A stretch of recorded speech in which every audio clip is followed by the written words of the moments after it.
Sport Business. Global Sports Intelligence.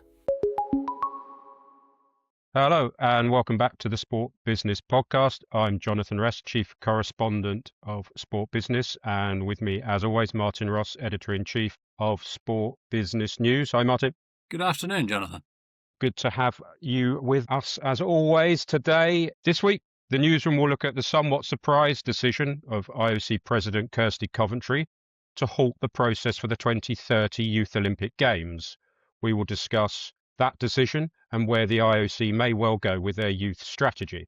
We'll also look at Matchroom Sports' sale of a 15% stake to Bruin Capital, a long-running story of the Hearns looking to get investment into their promoter.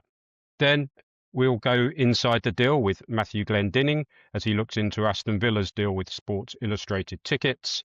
And as usual, we will end the podcast with the usual roundup of the fun things from the sporting industry.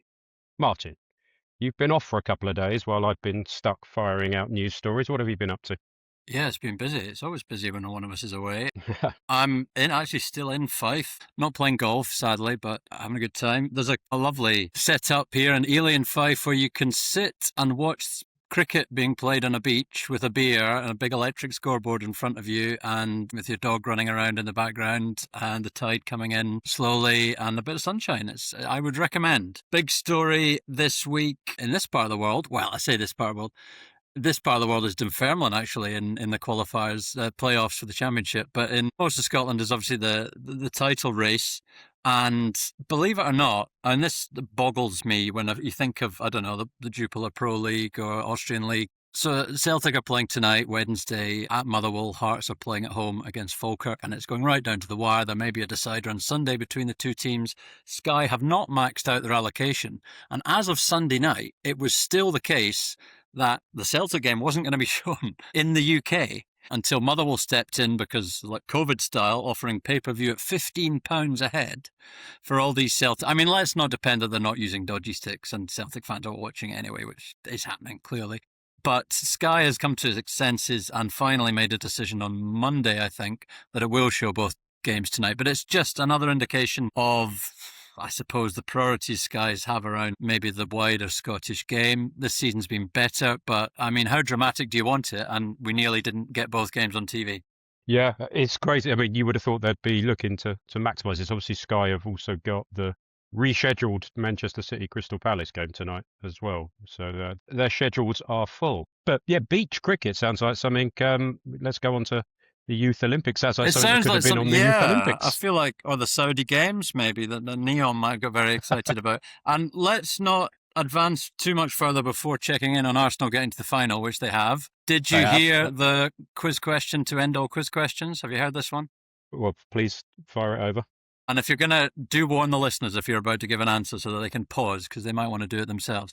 So obviously Arsenal PSG in the final, two capital cities. Do you know the last final of the Champions League or the European Cup, if you need to go back that far, for last time two teams from capital cities faced off in Europe's premier football club competition?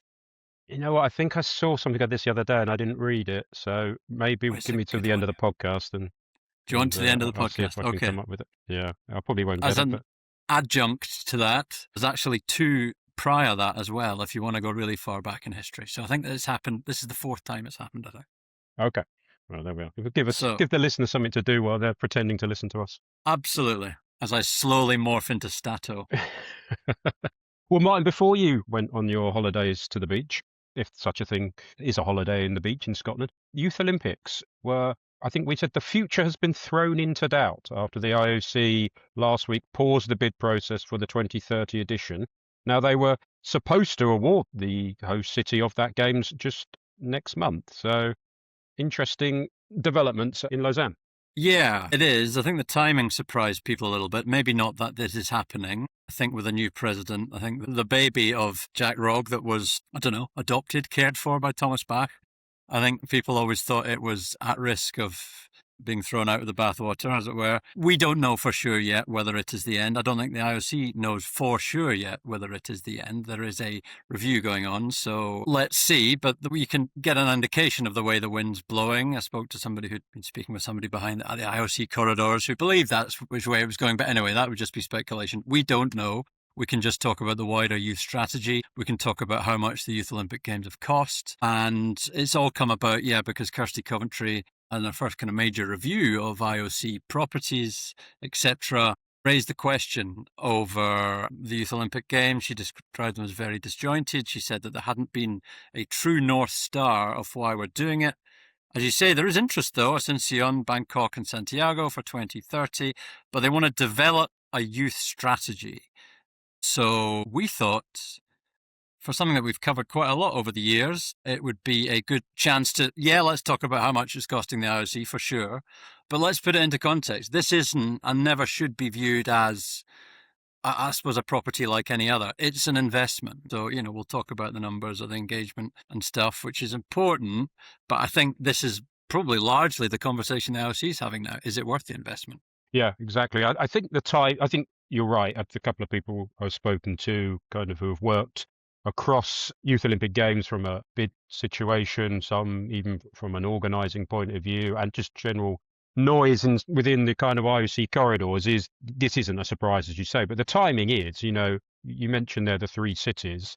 Someone I spoke to said, it's some in the IOC comparing it to, Kirsty Coventry is basically standing in the middle of a busy road and she's decided to look at a map with a load of traffic behind her. The timing has really surprised people because, these bids were quite well developed. You mentioned some of the cities there.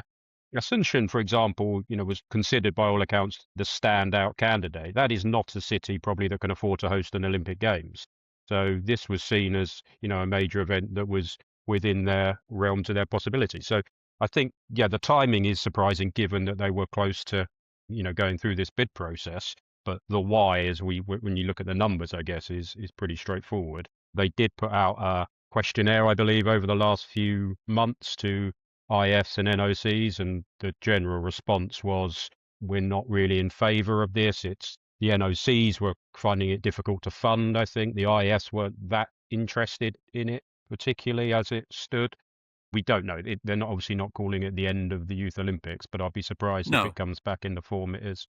Me too. I mean, maybe we're going to give it a bit of a bashing, clearly, because there are things maybe not quite right with how it's been set up, albeit having pointed out that it is quite a unique property. But on the positive side, I mean, clearly it's been a testing ground for new disciplines that have gone on to be in the Olympics. Obvious to state that young sports stars have won medals there and then gone on and won medals at the major Olympics. So great experience for them, tied it in with youth education programs, and also some of the tops, I think, have seen it as an opportunity to buy into sort of new markets and new audience. So with that out of the way, which is important, but I think maybe let's delve into the cost, which you wrote about last week and totted up that $269 million had been spent by the IOC. This is their combined contribution across 7 editions till now. That can range, so winter and summer, ranging from $40 million US for Singapore, $64 million for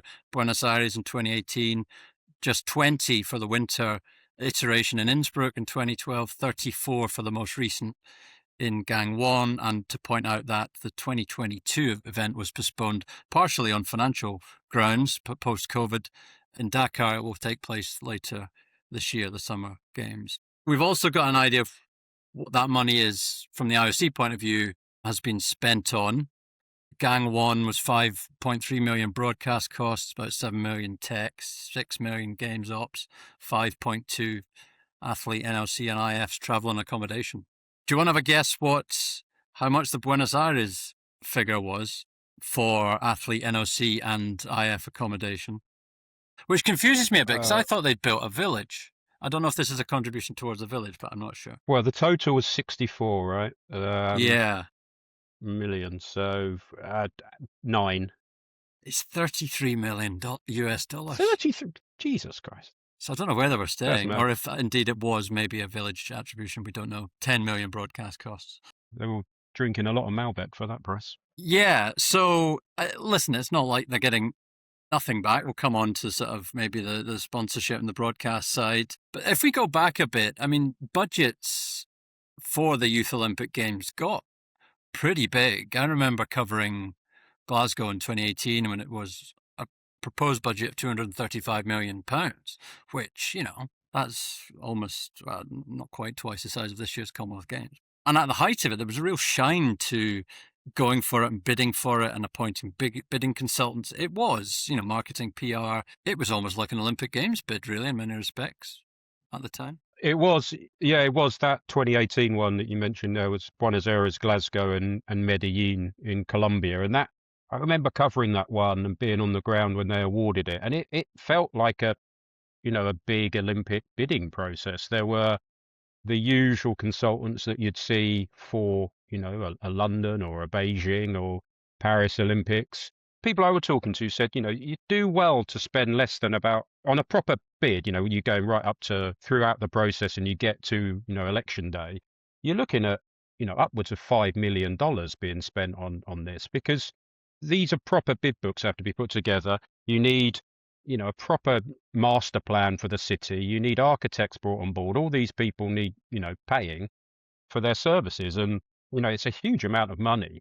Some of the smaller bids, I understand you probably could get away with about $1 million, but, some of them were upwards of 5 million. Some of the ones that we spoke, took referenced in the height of the bidding frenzy that we saw in the Olympics. So, that is a big marketing budget for a city, certainly if you don't win. So there's that to be taken into account on top of, the IOC's contributions for actually staging the games.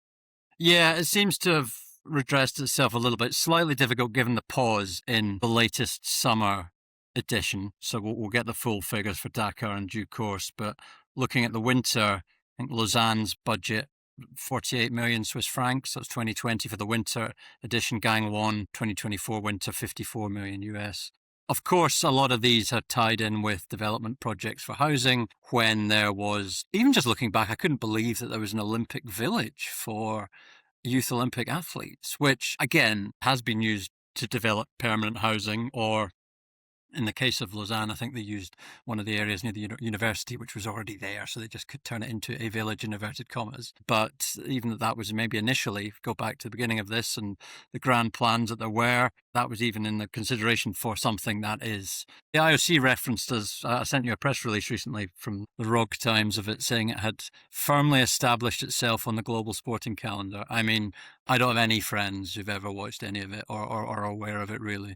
Yeah, I mean, we've talked a lot about the cost of these games. I mean, and you have to look at, as you say, this needs to be seen as a cost for the IOC, obviously promoting the Olympic movement to a younger audience. It's not a revenue driver, and you can see that when you look at the balance sheet. I mean, Gangwon 2024, IOC brought in a little over $1 million in broadcast rights revenue, and the last summer edition, as you say, we haven't had one since Buenos Aires in 2018. Brought in 1.2 million in broadcast rights revenue. So it's not exactly proving a return on investment, is it?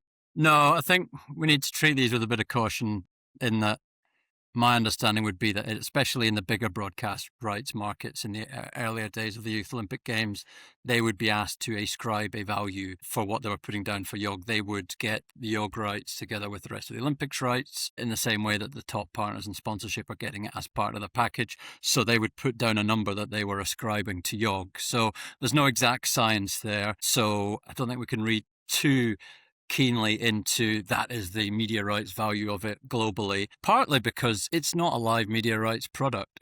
For the IOC, it is social media traction. It is stories, editorial stories, be that written, be that short clip videos, be it Instagram, be it TikTok. Looking at the YouTube numbers, they weren't bad. I mean, typically it would be streamed on YouTube globally and also on Olympic Channel, which is now on Olympics.com. As I say, in the early days, a lot of the bigger broadcasters were maybe, persuaded, in inverted commas, to give this a minimum broadcast number of hours. There was a stipulation, certainly the bigger contracts, to do that. If you remember, the BBC did, certainly initially, I remember, bought in quite a big way. Like, it was on Blue Peter, and it was, but then it seems to have increasingly moved, bumped it out on the iPlayer. I'm not even sure if they broadcast Gangwon. I need to check. Certainly broadcast Lausanne and Buenos Aires on iPlayer.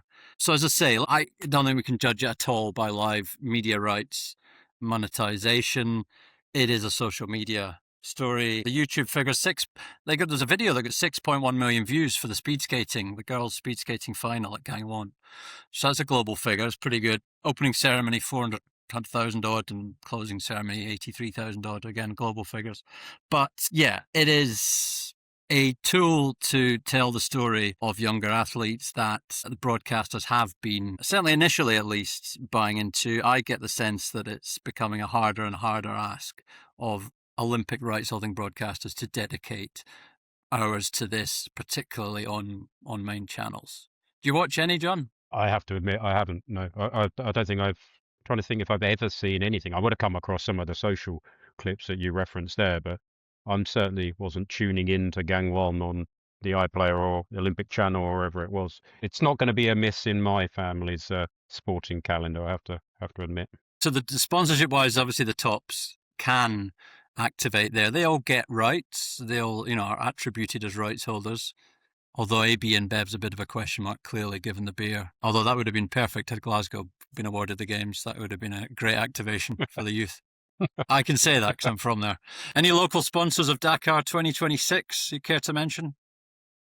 Not off the top of my head, no, without typing away on the keyboard.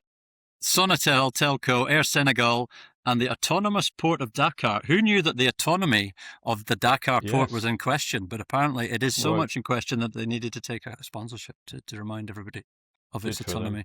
But there are some tops who do activate around YOG, depending where it's hosted. So Nanjing, 12 years ago, there's a couple of Chinese tops who did so. Gang 1, I think Samsung would have gone pretty heavy. A lot of that actually does alleviate some of the costs because they're supplying tech, lowering the costs. So yeah, there'll be, I think the current estimate is about half to 2/3 of tops will activate at Dakar. There's a bit of a pool there. It's, the first games in Africa, so it's a new market. It's quite exciting. So let's see, there was a workshop there. The industry loves a 2-day workshop. Visa, there was quotes from Visa saying they are particularly excited about deploying their payment infrastructure. So for sponsors like Visa, it's easy for them to tap in and tap out of this kind of thing, John. There we are. There we go. We could leave it there, but let's push. Let's not leave it there. Finally, I want to touch also on, perhaps as we draw this bit to a close, where we think this is going to go. It's unlikely, we don't know, obviously, it's unlikely that they're going to come back with a bells and whistles version in 2030. There is going to be the winter edition in 28 in Italy. We should mention they're fully committed to that. In the Dolomites.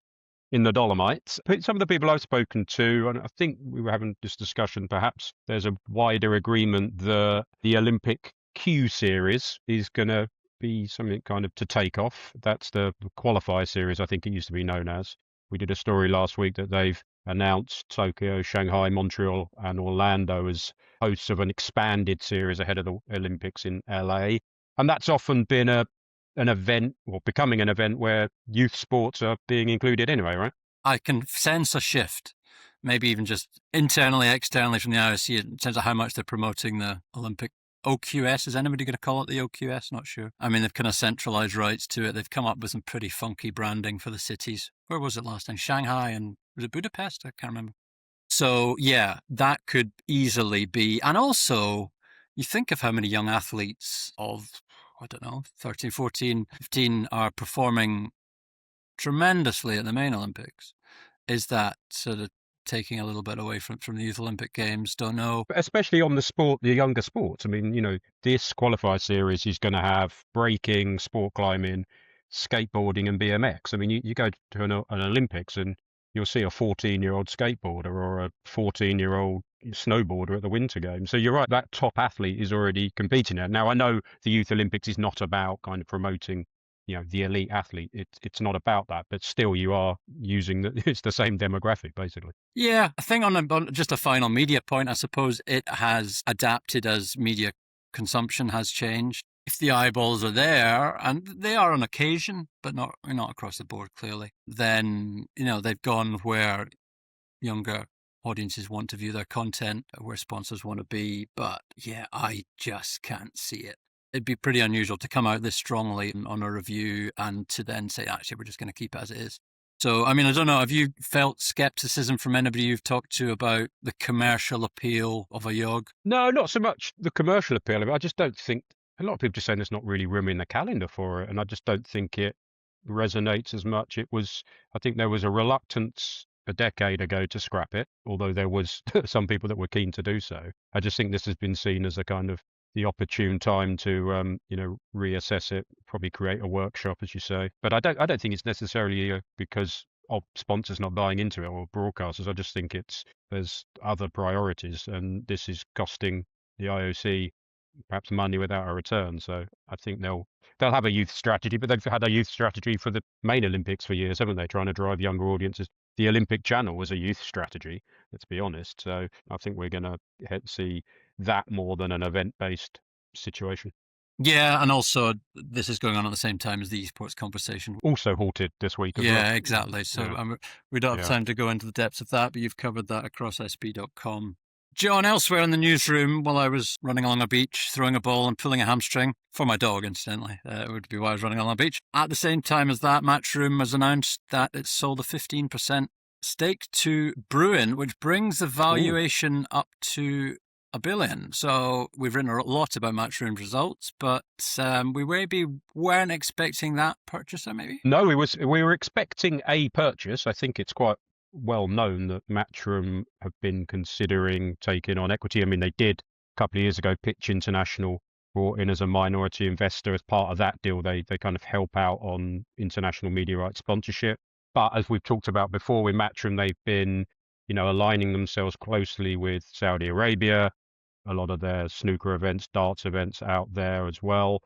And we did an interview with Eddie Hearn 2.5 years ago, I think now, where he talked about Matchroom still looking for investment. I think there was a high profile CVC deal that fell through.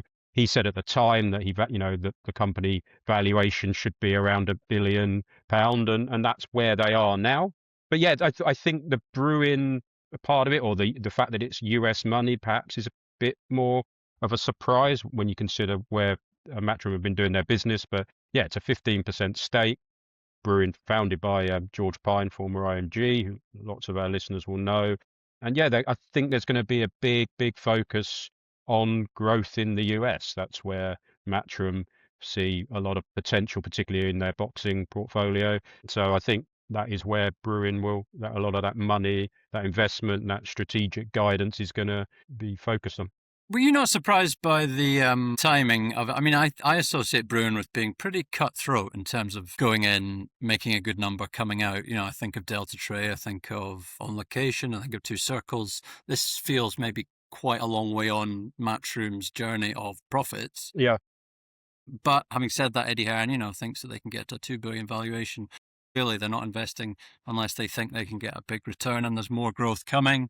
We'll put a link into the previous story we did recently on the latest 41.9 million profit. But yeah, that was the only thing that maybe piqued my interest as to why now for Bruin. Yeah, I agree. And also the type of business they're buying. I mean, George Pine has they got a big $1 billion investment, I think it was earlier in the year, from a private equity company and investment firm. So they were primed to buy again, if you like. This is their 9th business now in their portfolio in Matchroom. It's a global portfolio.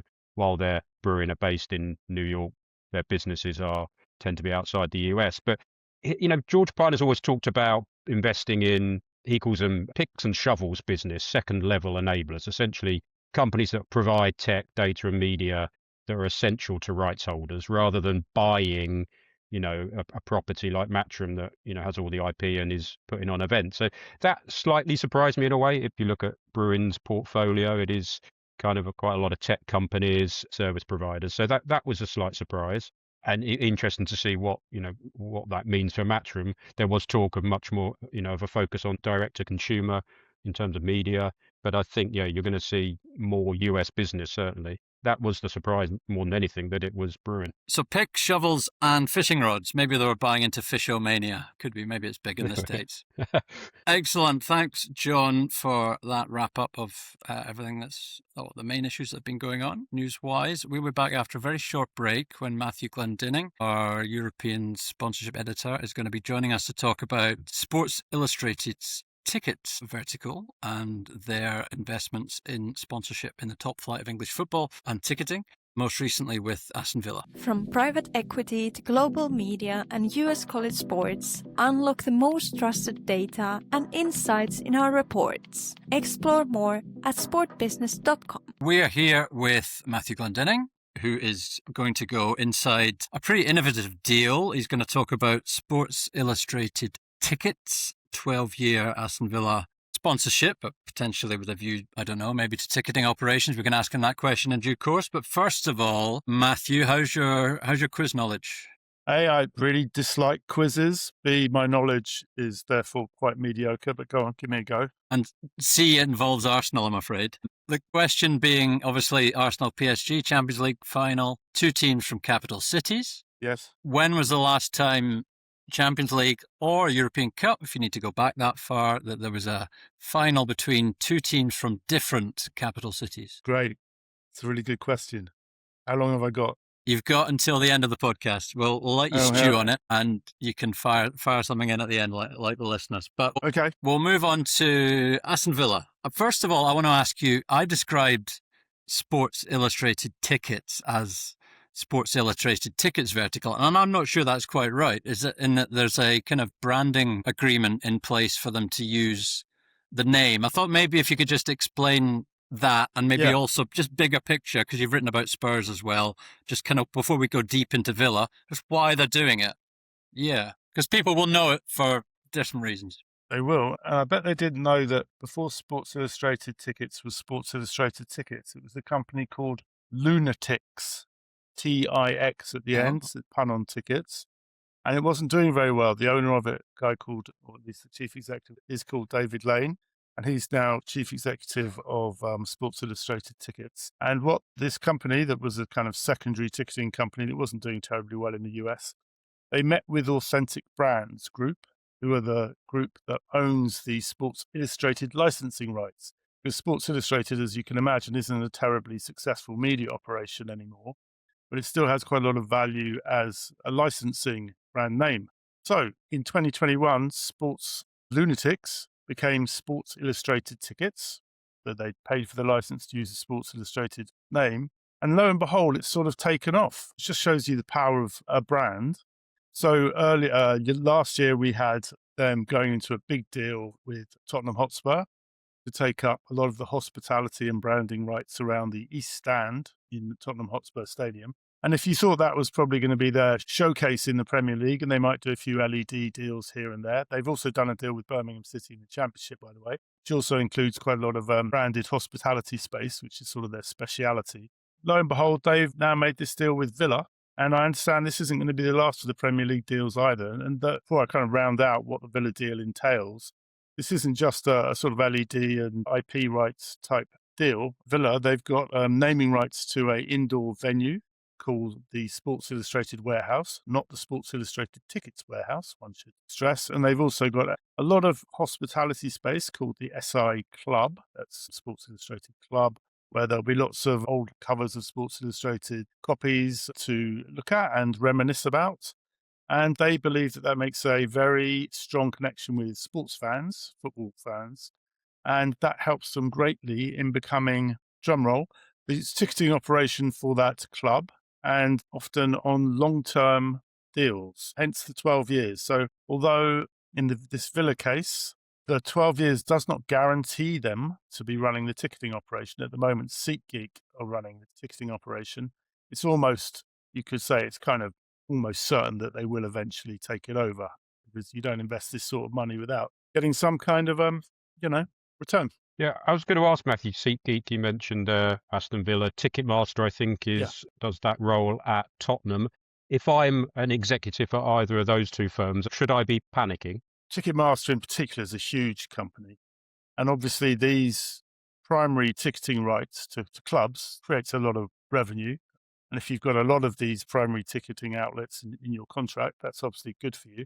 I don't think they'll be panicking because they serve such a big universe in the ticketing world, but they might be thinking two things. They might think, we've got to take much higher tier sponsorship positions in future to guarantee holding on to the ticketing operation. And they may also be thinking we've got to be a bit more entertaining. We've got to somehow roll entertainment into our software operations, which we think is state of the art and really excellent. But they might have to start doing some sort of, stuff that connects them more to fans if they kind of want to compete with this particular model that Sports Illustrated tickets have got, which seems to be working, or at least it seems to be working that they seem to be making deals. But it also seems to be working that their revenue is increasing. So it seems to be working. But, making deals doesn't mean you're necessarily going to make lots of money out of these deals, but they are making these deals, and they're not just making them here, they're making them in the US, and as perhaps we'll talk about, in Europe as well. They're well known in the US, right? Yeah. Your story that we'll put a link to in the podcast description, we will put the links to it. What about their international aspirations, perhaps beyond the UK, into Europe, perhaps even further afield? Yeah, another thing about them is they're very candid about everything. I'm quite surprised. I've interviewed David Lane now twice, once for the Spurs deal and one for the Villa deal. And he doesn't hide his strategy, that's for sure. He says, yeah, we'll probably make these deals in European capitals. Not necessarily capitals, I'm perhaps inferring that, but certainly in big cities in Europe. Germany being an important market, France being an important market, he said. He also said that Brazil could be a big market, and you could easily imagine the big clubs in Brazil doing a deal with them. So he's not even particularly sort of secretive about the fact, that, they are kind of Trojan horse deals. You go in as a sponsor and you put Sports Illustrated to the forefront, not Sports Illustrated tickets, but you expect, as long as your, I suppose, technology is proven, that the club will then allow you to take over the ticketing operation. Let's dig a bit deeper into the Villa aspect, Yeah. Matthew. The deal, a 12-year contract, you're able to give us an indication of what it's worth and also the implications for the warehouse that sits alongside Villa Park as well, which is quite unusual in English football, I think. Yeah, we understand that the deal starts at £2.5 million per year and then is on an escalator. Not sure how that's broken up over the years, but on an escalator. Is that the sponsorship? Is that to get the sponsorship rights? It's purely for the sponsorship rights, yeah, because they haven't really got the ticketing rights yet. Because this isn't a sort of it's not guaranteed they've got the ticketing rights. That's the way they describe it. They do, however, have the ticketing rights for this new property, the Sports Illustrated warehouse, which is an important aspect to this story because, from what I understand, Villa first went on the market just looking for a naming rights sponsor. So if you've been to Villa Park, in the footprint of the stadium, there is now the stadium, obviously, and right next to it, there's the Sports Illustrated warehouse, which is another sort of red brick building. It's actually a redevelopment of what was the old academy building. So they haven't, I don't know how many millions, I asked them when I spoke to Villa how many millions that cost them. They didn't tell me. But that particular venue will be a 365-day a year venue. It will hold music events. It will hold sports events, perhaps like boxing or darts. It will hold sort of events like conference events. And it will also hold perhaps things like TED Talks or anything that would kind of fit that venue. And so that will become quite a big, well-known venue in Birmingham. And that is the sort of centerpiece really of their rights with Villa. But then they also have rights within Villa Park. In fact, they like to think about it as a fan journey. So you sort of start off in the sort of, not the car park of Villa Park, but wherever the Sports Illustrated warehouse is, you go past that, you might go in for a drink. There's a plaza, which is called the Sports Illustrated Plaza. I'm pretty sure that's right. It may be the Sports Illustrated Tickets Plaza. They sometimes divide up that branding. So then you spend some time in the plaza, then you go into the stadium, and then depending on where your seating is, you've got access to the hospitality areas, which are also branded with Sports Illustrated. More usually, those are branded Sports Illustrated or SI Club. But it's not the whole stadium, obviously, and they don't have rights to a stand like they do at Tottenham Hotspur Stadium. But they've got apparently a slightly bigger footprint within Villa Park than at Tottenham Hotspur Stadium.